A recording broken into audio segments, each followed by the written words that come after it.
যে সত্যিকারে ভালোবাসে সে শত খারাপ জেনেও মন থেকেই সত্যি ভালোবাসে।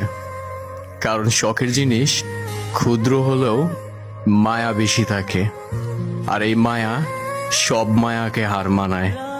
এটা এক অদ্ভুত ভালোবাসার মায়া।